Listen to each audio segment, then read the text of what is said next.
Posons la question dans toute sa généralité, la dette publique est-elle un problème? Eh bien cette question fait débat parmi les économistes, et il n'existe pas de réponse tranchée.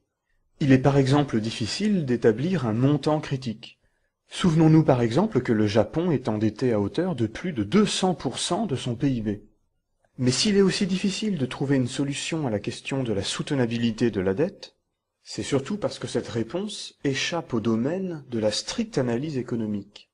Car le problème ne relève pas seulement de processus économiques, mais dépend aussi des orientations politiques des décideurs, ainsi que de considérations sur la psychologie des investisseurs, et encore plus profondément, d'une dimension anthropologique ou sociologique par le rapport qu'entretient l'humanité avec la notion de dette. On se focalisera ici sur la question de la confiance des investisseurs, parce que c'est de celle-ci que dépend, d'une part, la possibilité d'emprunter, d'autre part, le niveau des taux d'intérêt auxquels l'État pourra emprunter. Ce qu'il faut bien comprendre, c'est qu'en réalité, le principal n'est pas un problème, car il est en quelque sorte réemprunté à l'infini, du moins tant qu'il existe des agents économiques prêts à investir dans les bons du Trésor. En fait, l'État réemprunte sans cesse dès qu'il doit rembourser. Prenons un exemple. Voici notre créancier A, qui détient un bon du Trésor qui arrive à échéance en 2010. Arrive alors l'année 2010, l'État doit rembourser le principal emprunté, mais il se trouve que les caisses sont vides. Alors l'État va se tourner vers les marchés en proposant des bons du Trésor, par exemple à échéance 2020.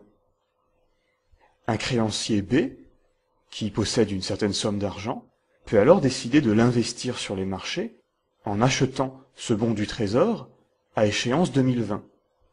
Il se retrouve alors propriétaire de ce bon du Trésor, et l'État dispose de la somme nécessaire pour pouvoir rembourser le créancier A. Et le prêt d'un créancier C servira à rembourser l'emprunt au créancier B. Et ainsi de suite, à l'infini. Cela est rendu possible parce qu'un État est une entité politique souveraine qui n'a pas de fin. Et d'autre part, la finance internationale a trop besoin des bons du Trésor, car il s'agit des titres financiers les plus sûrs qui soient. Cela est complètement différent pour d'autres agents économiques, comme un individu par exemple. Car un individu peut certes contracter des crédits facilement lorsqu'il est jeune,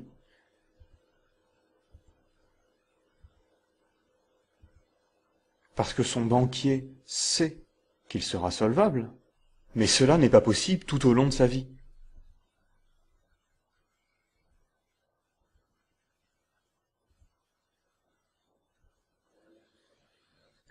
En fait, on le voit, c'est surtout le paiement des intérêts qui représente un problème. Car au regard du niveau des sommes empruntées, les sommes consacrées au versement des intérêts vont elles aussi atteindre des niveaux gigantesques. Et bien des États se retrouvent à consacrer une partie non négligeable de leurs recettes au paiement des intérêts de leur dette publique. C'est le cas de la France, par exemple pour l'année 2010. Le paiement des intérêts de la dette publique représentait alors, si l'on met de côté les remboursements et dégrèvements, le deuxième poste budgétaire.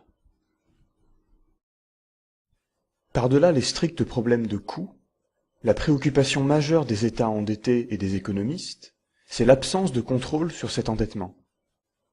Car plus un État est endetté, plus il a tendance à s'endetter davantage, puisque la faiblesse de ses ressources le contraint, pour payer les intérêts de sa dette, à emprunter de nouveau, augmentant mécaniquement le stock de la dette d'année en année, selon une tendance que les économistes nomment l'effet boule de neige, par analogie avec une boule de neige dévalant une pente. L'endettement n'est alors plus maîtrisable, à moins de dégager d'importants excédents budgétaires. Le mécanisme est le suivant.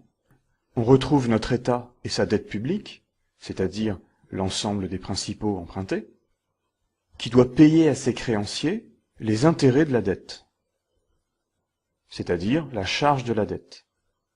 Mais ne disposant pas des ressources nécessaires au paiement de ces intérêts, l'État doit se tourner vers les marchés pour y emprunter ces sommes.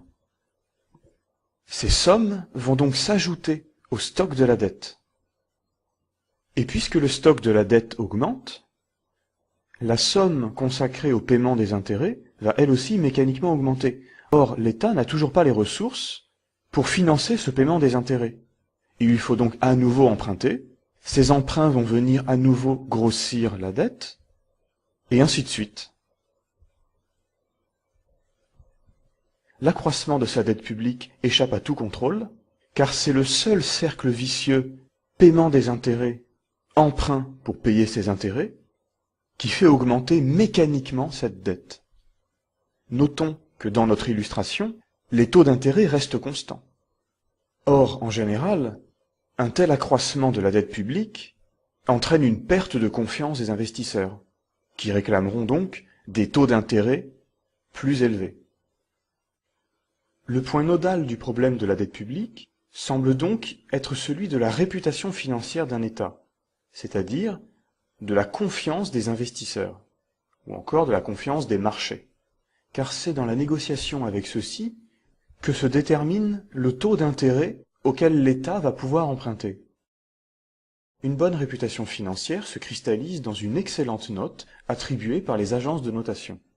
Mais si ces investisseurs estiment que certains indicateurs, comme l'accroissement du stock de la dette publique ou une chute de la croissance économique ne sont pas bons, ils vont juger que la probabilité d'un défaut de paiement augmente, et vont donc réclamer de plus forts taux d'intérêt pour rémunérer le risque qu'ils pensent encourir s'ils continuent de prêter à l'État. Cette augmentation des taux d'intérêt peut alors connaître une accélération, voire un véritable emballement, lorsque les investisseurs prennent peur. Un tel emballement est rendu possible par la nature même des marchés financiers et du comportement moutonnier de ses agents. Mais de fait, même si la réputation financière d'un État chute de manière vertigineuse, il se trouve presque toujours des investisseurs pour proposer des prêts, au moins parce que les taux d'intérêt augmentant, certains tentent le risque de la spéculation.